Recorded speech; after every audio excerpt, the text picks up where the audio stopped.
실로암이 내겐 축복입니다 라는 제목 가지고 말씀을 함께 나누겠습니다. 얼마 전에 100억대의 가짜 명품 짝퉁이라고 하죠. 100억대의 가짜 명품 가방을 중국에서 들여와서 판 혐의로 40대 남성이 잡혀가지고 징역 2년 5개월을 받았다는 뉴스를 제가 본 적이 있습니다. 이 사람이 얼마나 철저했는지 고객 관리를 기가 막히게 했는데요. 보통은 불특정 다수에게 판매를 하지 않습니까? 근데 이 사람은 철저하게 아주 소수의 구매자만 회원 관리를 하면서 팔았다고 합니다. 그런데 그 소수의 관리 그 명단에 들어가기 위해서 사람들이 엄청 줄을 섰다고 합니다. 혹시 여러분도 그 중에 있지 않습니까? 농담이고요. 여러분, 왜 사람들이 가짜인 걸 알면서도 짝퉁을 구매할까요?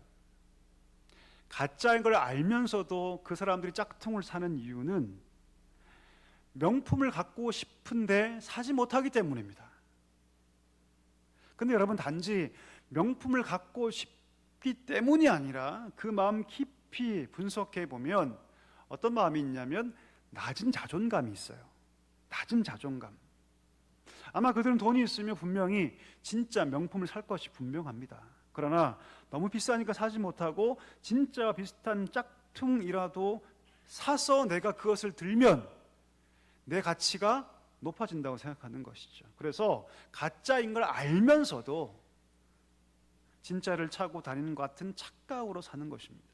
자존감이 뭘까요, 여러분? 자존감은 뭐냐면 내 스스로 자신의 존재의 가치를 소중하게 여길 줄 아는 마음, 내 자신을 소중하게 여길 줄 아는 마음이 자존감입니다.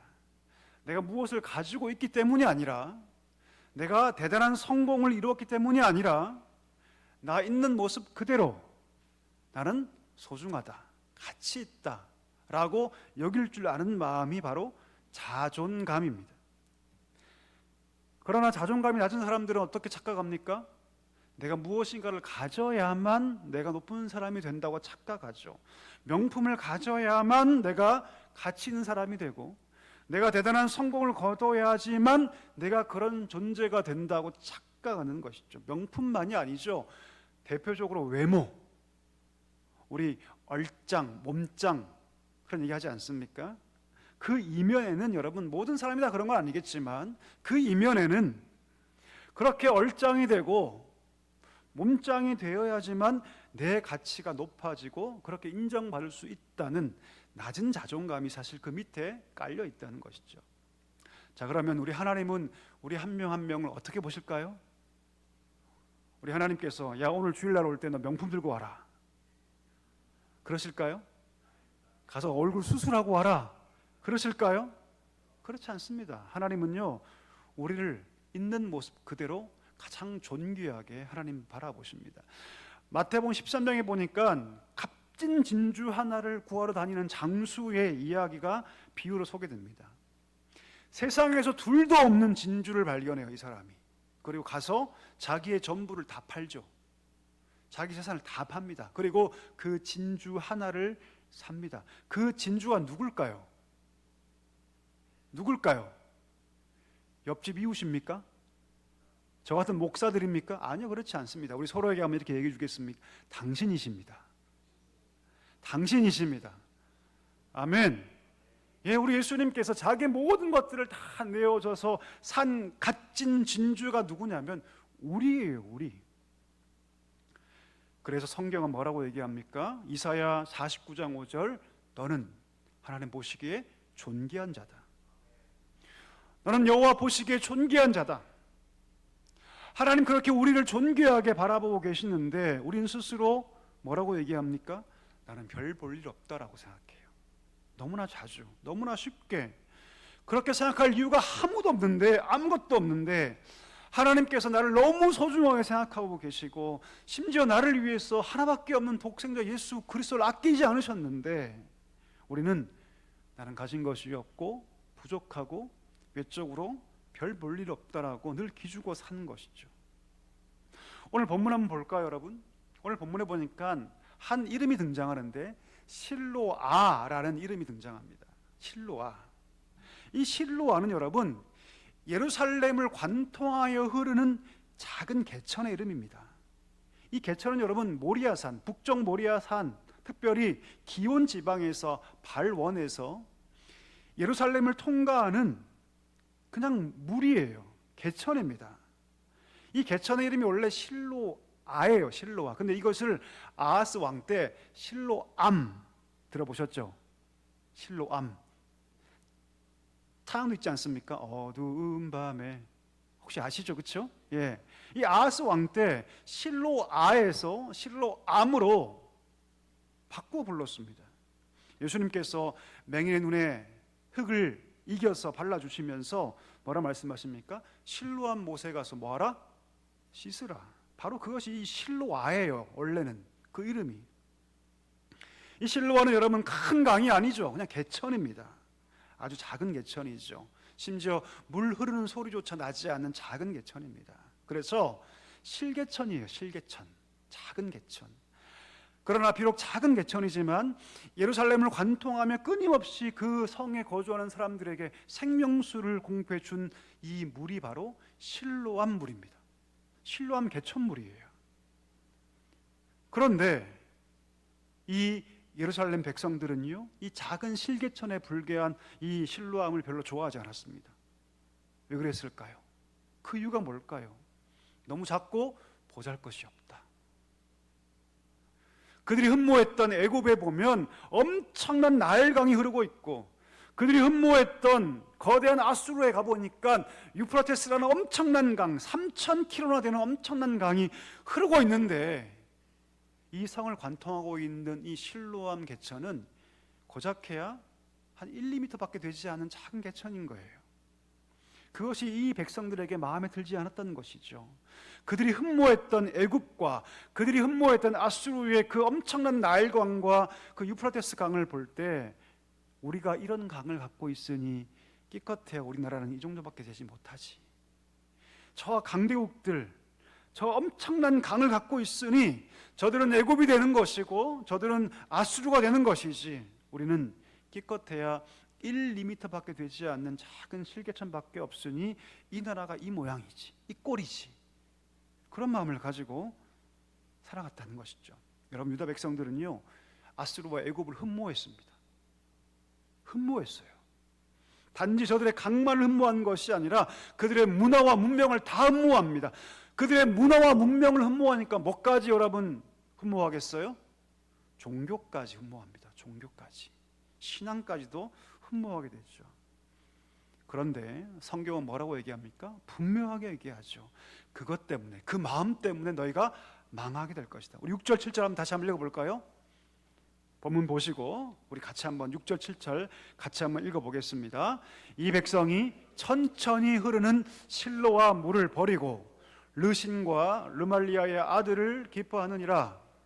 7절, 그러므로 주 내가 흉용하고 창일한 큰 하수 곧 아수르 왕과 그 모든 위력으로 뒤덮을 것이라. 그 모든 골짜기에 차고 모든 언덕에 넘쳐. 무슨 말씀입니까? 강대국 아수르를 흠모한 이스라엘 백성들이 결국에는 자기들이 흠모했던 그 아수르 때문에 멸망당할 것이다. 죽임당할 것이다. 심판의 말씀을 하고 있는 것이죠. 여러분, 이스라엘 백성 살고 있는 이 가나안 땅은요, 사실 좋은 땅은 아니에요. 좋은 땅이 아닙니다. 여러분, 대시통 땅은 좋은 땅입니까? 아닙니까? 여러분, 살고 계신 분도 계시잖아요. 물론 여기 안 계신 분도 계시겠지만 이 지역은 좋은 땅입니까? 아닙니까? 좋은 땅은 아니죠. 비가 많이 오면 막 침수가 1번으로 된 땅은 땡이지 않습니까? 그렇죠? 좋은 땅은 사실 아닌 것 같아요. 움푹 들어간 대치라는 것은 뭔지 아십니까 혹시? 대치가 언덕에 큰 언덕. 한티가 여러분 순 우리말이에요. 한티와 대치는 같은 말입니다. 한티가 큰 언덕이란 뜻이에요. 그래서 여러분, 이 대치동부터 저 역삼동까지 이렇게 오르막길이죠, 그렇죠? 그래서 한티예요. 대치입니다. 예, 큰 언덕이 시작되는 곳이 대치예요. 물이 오면, 비가 오면 다 물이 모이죠. 대치동은 좋은 땅은 사실 아닙니다. 농사를 짓다 보면 비가 갑자기 확 오면 농사가 엉망이 되는 땅이 이 대치동이에요. 왜 이 땅이 비싼지 제가 잘 모르겠어요, 사실. 그래서 자, 어쨌든 간에 여러분, 가나안 땅이 그런 땅이에요. 사실 좋은 땅은 아닙니다. 가나안 땅보다 훨씬 더 객관적으로 좋은 땅이 굉장히 많죠. 그들이 400년 동안 살았던 애굽과 비교하면 애굽 땅이 훨씬 더 좋습니다. 나일강이 흐르는 그 비옥한 땅. 그러나 가나안 땅은요, 애굽처럼 강이 흐르는 땅도 아닙니다. 비가 내려야지만 농사를 지을 수 있는 땅이 바로 이 가나안 땅이죠. 자, 그럼에도 불구하고 왜 그 땅을 그들이 적과 꿀이 흐르는 땅이라고 얘기했을까요? 원래 비옥한 땅이기 때문이 아니라, 왜 그 땅이 적과 꿀이 흐르는 땅이냐면 강줄기가 많아서가 아닙니다.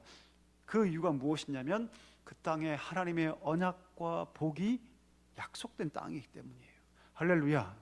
예, 바꿔 얘기하면 신앙의 눈을 잃어버리면 그 땅은 여러분 어떤 땅보다 나쁜 땅이 되어버립니다. 그들이 그 땅에 들어와서 하나님의 은혜를 가지고 살아가죠. 600년 가까이 살아가면서 그들은 신앙을 잃어버리기 시작합니다. 그래서 그들은 더 이상 가나안 땅은 적과 꿀이 흐르는 땅이 아니다. 그들이 흠모했던 강대국과 비교해서 우리 땅은 너무 척박하며 심지어 강줄기도 없고 이 땅은 좋은 땅이 아니다. 그러면서 그 불평이 어디까지 가냐면 실로암까지 가게 된 것이죠. 실로암 시냇물은 이스라엘 백성들에게 젖줄 같은 그런 시내인데 그들은 자기들 옆에 흐르는 그 실로암을 날마다 바라보면서도 그 강물에서 늘 마실 물을 먹으면서도 애굽의 나일강을 흠모하고 아수르의 유프라테스 강을 훨씬 더 그들은 좋아하게 됩니다.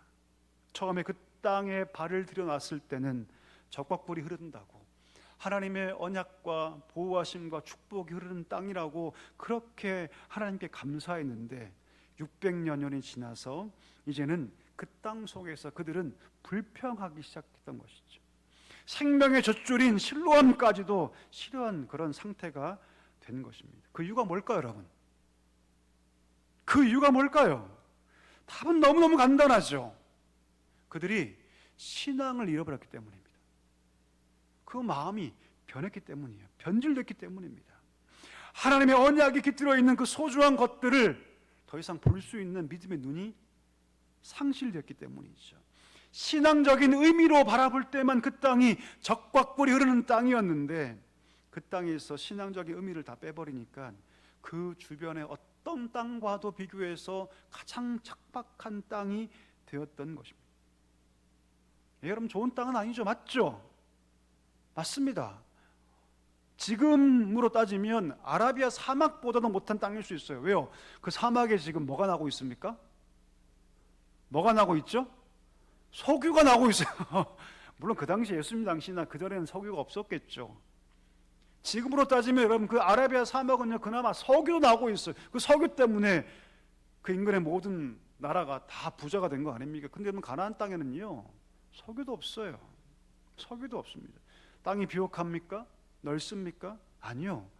주변의 애굽이나 아수르에 비해서 척박하게 그지없고 좁은 땅입니다. 그러니 불평하기 시작하고 하나님께서 왜 이런 땅을 주셨지? 하나님께서 왜 겨우 이런 개천을 우리 옆에 흐르게 하셔서 우리에게 이런 고통을 주시지라고 그들이 불평하게 되었던 것입니다. 여러분, 오늘 말씀을 통해서 우리 자신도 볼 수 있어야 됩니다. 이 백성의 모습이 우리의 모습은 아닌지 우리가 생각해 볼 수 있어야 한다는 것이죠. 여러분, 이것을 기억해야 합니다. 하나님께서 주신 모든 것이 소중합니다. 아멘이십니까? 우리 한번 따라 하실까요? 하나님께서 주신 것이 다 소중합니다. 아멘이십니까? 세상적 가치를 얘기하는 게 아니에요, 여러분. 세상적 가치로 값 나가기 때문에 소중한 것이 아니라 하나님께서 주셨기 때문에 소중합니다. 하나님께서 주신 것의 소중함을 우리가 잃어버리기 때문이죠. 하나님께서 내 삶 가운데 주셨기 때문에 소중해요. 여기서 신앙의 눈을 빼버리면, 믿음의 눈을 빼버리면 우리는 비교하기 시작하고, 그 전에는 신앙의 눈으로 바라볼 때는 내 손에 있는 것이 너무나 소중했고 감사한 것이었는데 신앙의 눈을 내가 잃어버리니 남과 비교하게 되고 불평하게 되고 만족이 사라지고 그때부터 내게 있는 것의 소중함을 느끼지 못하고 내게 없는 것 때문에 불평하기 시작하고 그것 때문에 행복에서 불행의 삶으로 떨어지게 되는 것이죠. 우리 말씀 한번 읽어볼까요? 디모전서 6장 6절과 8절 말씀 같이 한번 읽겠습니다. 그러나 자족하는 마음이 있으면 경건은 큰 이익이 되느니라. 우리가 세상에 아무것도 가지고 온 것이 없음에 또한 아무것도 가지고 가지 못하리니 우리가 먹을 것과 입을 것이 있은즉 족한 줄로 알 것이니라. 할렐루야. 무슨 말입니까? 지금 너희가 가지고 있는 그것으로 뭐하라? 만족하라, 자족하라. 왜요 여러분? 그건 누가 주신 겁니까? 누가 주신 거예요 여러분? 하나님께서 주신 것이기 때문입니다. 더 많이 가지려고 해서 그것 때문에 우리가 행복해지는 것이 아니에요. 지금 하나님께서 내 삶 가운데 주신 것으로 만족하며 살 수 있는 마음이 경건의 유익이 되는 마음이기 때문입니다. 그래서 바울이 뭐라고 얘기합니까? 우리 가운데 먹을 것이 있다면 만족하라, 입을 것이 있다면 만족하라. 감사할 수 있어야 한다. 우리가 올 때도 아무것도 가지고 오지 않았는데 우리가 하나님께 갈 때도 아무것도 가지고 갈 수 없다. 이것을 기억해야 한다.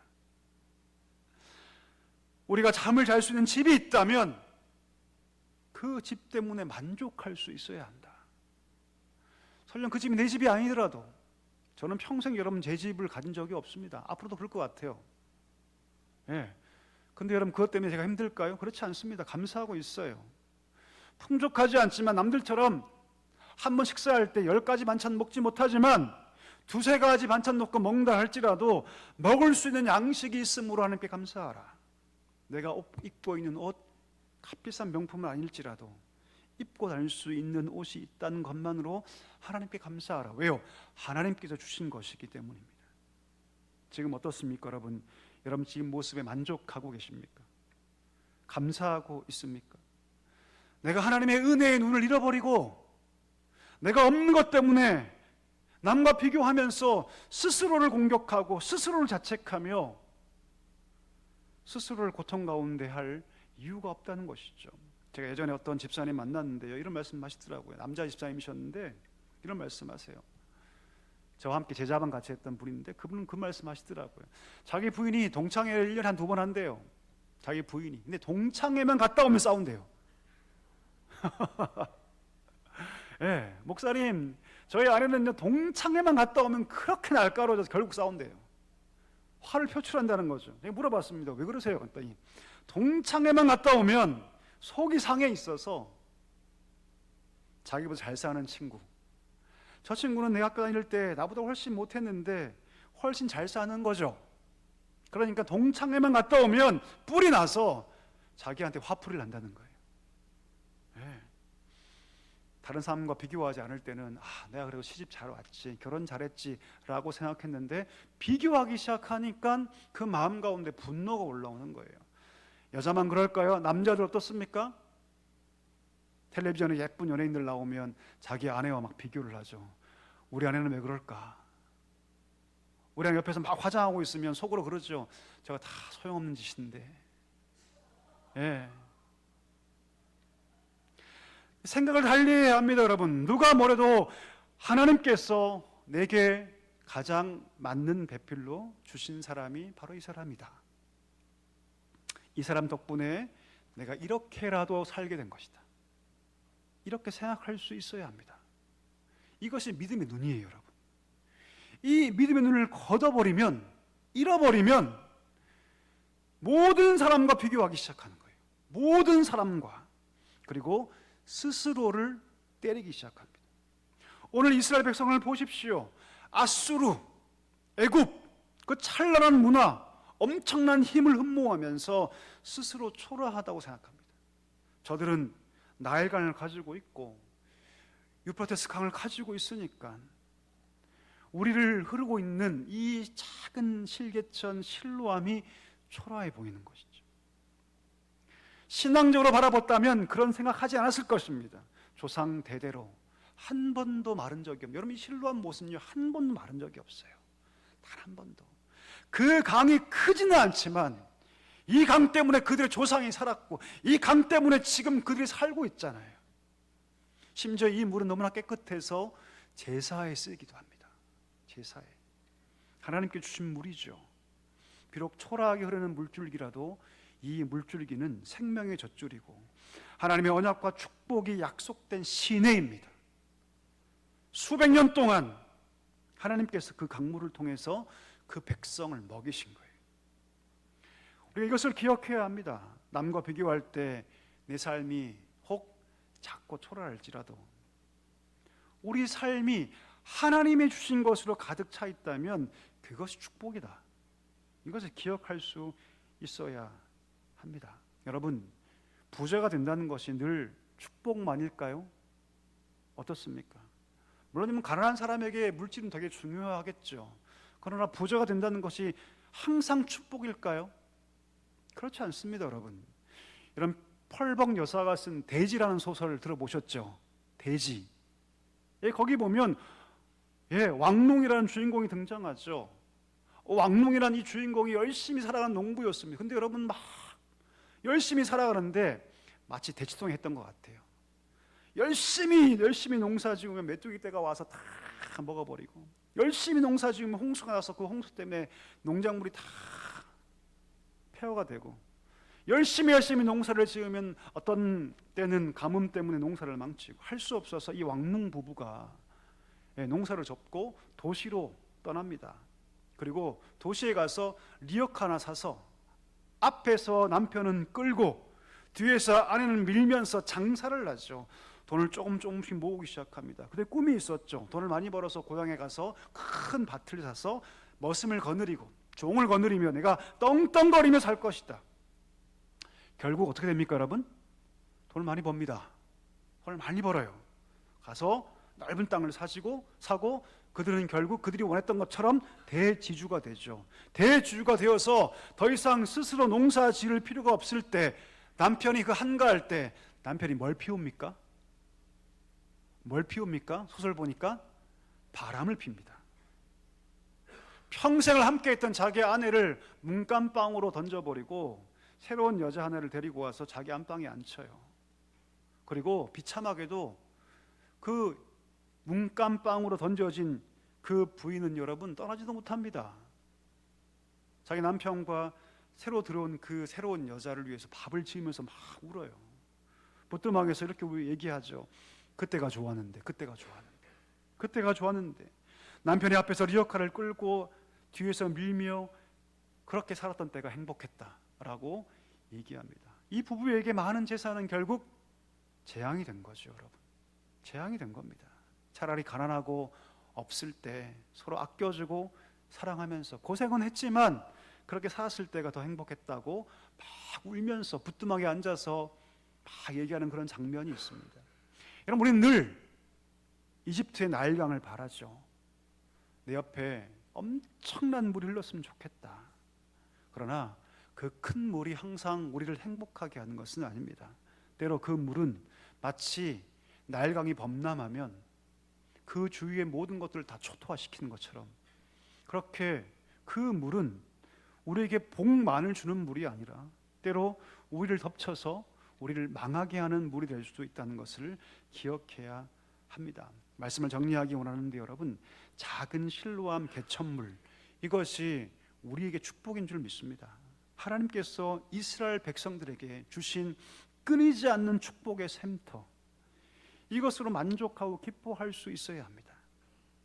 이 실로암 시내를 축복으로 아는 것, 이것이 신앙인 줄 믿습니다. 우리 삶은 지금 어떠합니까, 여러분? 어떠합니까?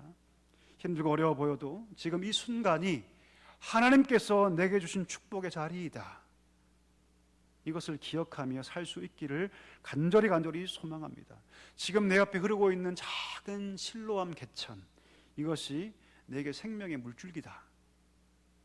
이것을 기억하시기를 간절히 소망합니다. 애굽의 나일강이 축복이 아니라, 그 큰 유프라테스 강이 여러분 축복이 아니라, 하나님께서 내게 지금 흐르게 하고 맛있게 하시는 그 실로암 그 개천이, 그 물이 내게 은혜이고 축복이다. 이 사실을 깊이 깨닫는 우리 모두가 되시기를 주의 이름으로 간절히 축원합니다.